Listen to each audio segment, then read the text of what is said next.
जय हिंद दोस्तों। आप सभी लोगों का बहुत बहुत स्वागत है। तो अगस्त का जो करंट अफेयर का पार्ट 1 था उसमें हम लोगों ने 10 सवाल देखे थे और आज भी हम लोग 10 सवालों को देखेंगे। बहुत सारे और इम्पोर्टेंट क्वेश्चंस हैं जो कवर किया जाएगा और एक साथ अगस्त महीने का करंट अफेयर का एक कंपाइलेशन वीडियो आपको मिल जाएगा। जल्द ही बाकी महीने का भी हम लोग कंप्लीट करेंगे क्योंकि जनवरी से लगभग 15 सितंबर तक का जो करंट अफेयर है वो अपने यूपी पीसीएस के लिए बहुत ज़्यादा इंपॉर्टेंट है। तो बिल्कुल अच्छे तरीके से इसे हम लोगों को कवर करना है। ये जितने भी करंट अफेयर्स हैं ये आप लोग बाकी एग्ज़ाम के लिए भी पढ़ सकते हैं। जैसे अभी आपका आने वाला है बीपीएससी का एग्ज़ाम, उसके लिए भी हेल्पफुल है। और जो भी बाकी आप एग्ज़ाम कहीं भी दे रहे हैं, यूपी ट्रिपल एससी में पेट का भी एग्ज़ाम देने जा रहे हैं तो भी हेल्पफुल है। यूपीएससी में भी इवन बहुत सारे क्वेश्चंस आपको मददगार साबित होंगे। चलिए स्टार्ट करते हैं। हाल ही में प्रधानमंत्री नरेंद्र मोदी जी ने एक रिकॉर्ड बनाया। सबसे लंबा इंडिपेंडेंस डे स्पीच इन्होंने दिया अभी तक के इतिहास में जितने भी प्रधानमंत्री हुए, और उन्होंने इंडिपेंडेंस डे पर, स्वतंत्रता दिवस पर जो भी स्पीच दी है अपनी, उसमें सबसे लंबा स्पीच इस बार का प्रधानमंत्री नरेंद्र मोदी जी का था। आपको बताना है कि ये रिकॉर्ड ब्रेकिंग कितने मिनट का स्पीच भारत के 79th इंडिपेंडेंस डे पर प्रधानमंत्री नरेंद्र मोदी जी ने दिया है। तो प्रधानमंत्री नरेंद्र मोदी जी ने लगभग 103 मिनट का ये भाषण दिया, जो कि अपने आप में एक रिकॉर्ड था। किसी भी प्रधानमंत्री के द्वारा सबसे लंबा स्वतंत्रता दिवस पर दिया गया ये भाषण है। 103 मिनट तक ये भाषण उनका चला। अगला क्वेश्चन, किस राज्य में, अच्छा एक चीज़ और समझिए, जो भी हम लोग करंट अफेयर्स पढ़ रहे हैं प्रीलिम्स के बाद ये मेंस में भी आपके लिए बहुत ज़्यादा हेल्पफुल होगा। और कैसे होगा इस पर हम लोग बाद में बात करेंगे, बट ये प्रीलिम्स तक जितना भी करंट अफेयर आप पढ़ रहे हैं, GS1, GS2, GS3 और कुछ एग्जाम्पल्स आप GS4 में भी लिख सकते हैं। तो ये सारे के सारे करंट अफेयर आपको बहुत ज़्यादा मददगार साबित होंगे। और यूपी का जो हम लोग करंट अफेयर पढ़ेंगे वो हमारे पेपर 5, पेपर 6 का बेस बनेगा। तो करंट अफेयर बहुत इंपॉर्टेंट चीज़ होती है, वो सिर्फ प्रीलिम्स तक ही नहीं पढ़ना होता है किसी मैगजीन के माध्यम से। वही आपका बेस बनाएगा कि मेंस में किस तरह का क्वेश्चन आ सकता है और आपको कैसी मेहनत करनी है। किस राज्य में नारी अदालत को लॉन्च किया गया on the occasion of first अम्मा सम्मान दिवस, यानी कि प्रथम अम्मा सम्मान दिवस के अवसर पर किस राज्य में नारी अदालत का शुभारंभ किया गया? आपके सामने 4 ऑप्शन है, उड़ीसा, तमिलनाडु, सिक्किम और असम। तो इसका राइट आंसर हो जाएगा सिक्किम। ध्यान रखिएगा, सिक्किम के जो मुख्यमंत्री हैं प्रेम सिंह तमांग जी, उन्होंने प्रथम अम्मा सम्मान दिवस के अवसर पर नारी अदालत का शुभारंभ किया। और नारी अदालत जो है वो महिलाओं द्वारा संचालित एक समुदाय आधारित मंच है, कम्युनिटी बेस्ड फोरम है, जो विशेष रूप से सिक्किम के ग्रामीण और अर्ध शहरी क्षेत्रों में सुलभ और अनौपचारिक न्याय प्रदान करता है। तो ये सब जो आप पॉइंट देख रहे हैं ये आपके लिए मेंस के लिए भी काम आएगा। और ये पहला पॉइंट जो है वो प्रीलिम्स के लिए आप लोगों ने समझ लिया। अभी हाल ही में नंबियो सेफ्टी इंडेक्स यानी कि नंबियो सुरक्षा सूचकांक मध्य 2025 का एक रैंकिंग जारी किया गया है। ये हमारे लिए इम्पॉर्टेंट हो सकता है, तो इसको हम लोग देखेंगे अच्छे से। इसके तहत आपको ये पता चलता है कि कौन सा देश पूरी दुनिया में सबसे अधिक सुरक्षित है और कौन से देश में कौन सा शहर सबसे अधिक सुरक्षित है। इसमें पब्लिक से ओपिनियन लिया जाता है, लोगों से उनके विचार पूछे जाते हैं कि चोरी कितनी हो रही है, आपको क्या लगता है। और जो भी पब्लिक एविडेंस देखती है, साक्ष्य के आधार पर न्यूज़ पढ़ती है, तो उससे ये पूछा जाता है कि चोरी कितनी हो रही है, जो भी हीनस क्राइम है, जो भी बहुत सीरियस क्राइम होता है अपने समाज में, वो कितना हो रहा है। इन सभी चीज़ों को देख के उनका आंकड़ा लेखा जोखा करके आपके सामने प्रस्तुत किया जाता है। तो ये जो नंबियो सेफ्टी इंडेक्स है, नंबियो सुरक्षा सूचकांक, इसके 2025 मध्य 2025 रैंकिंग के अनुसार दुनिया के सबसे सुरक्षित देशों की अगर हम लोग बात करें तो उसमें भारत का क्या स्थान है, यानी कि भारत का क्या पोजीशन है वर्ल्ड सेफेस्ट कंट्रीज़ में।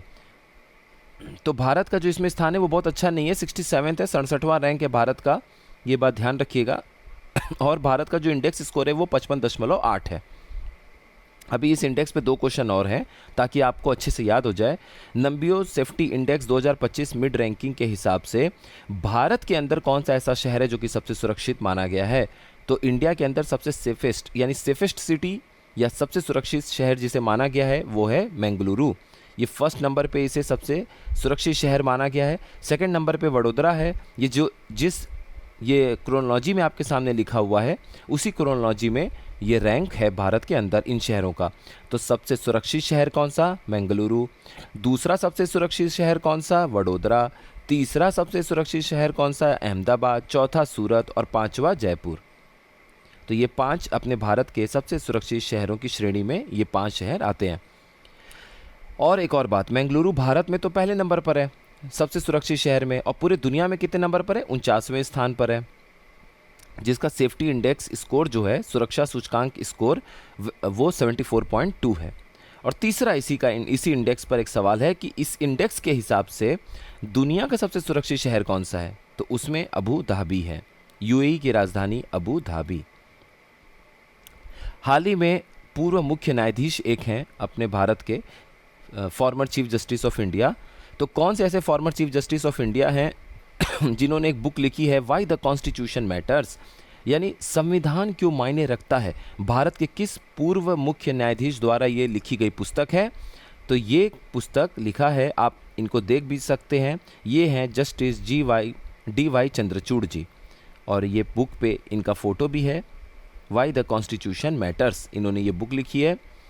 अगर हम लोग बात करें न्यायमूर्ति धनंजय यशवंत चंद्रचूड़ जी की, तो नवंबर 2024 में ये सेवानिवृत्त हुए थे और ये भारत के 50वें मुख्य न्यायाधीश थे। तो भारत के 50 चीफ जस्टिस ऑफ इंडिया के रूप में ये रिटायर्ड हुए हैं।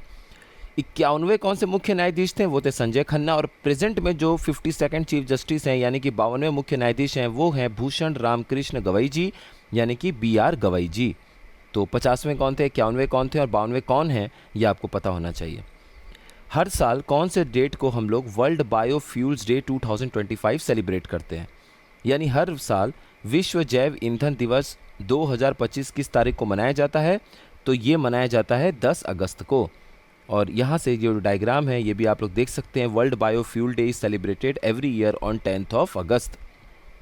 अगर हम लोग बात करें थीम की, तो वर्ल्ड बायोफ्यूल डे 2025 का थीम था biofuels a sustainable pathway to net zero, यानी वर्ष 2025 में विश्व जैव ईंधन दिवस का विषय है जैव ईंधन नेट जीरो के लिए सतत मार्ग। ध्यान रखिएगा थीम को। इंटरनेशनल यूथ डे हर साल कौन से डेट को सेलिब्रेट किया जाता है, ये क्वेश्चन है। तो अंतर्राष्ट्रीय युवा दिवस मनाया जाता है हर वर्ष 12 अगस्त को।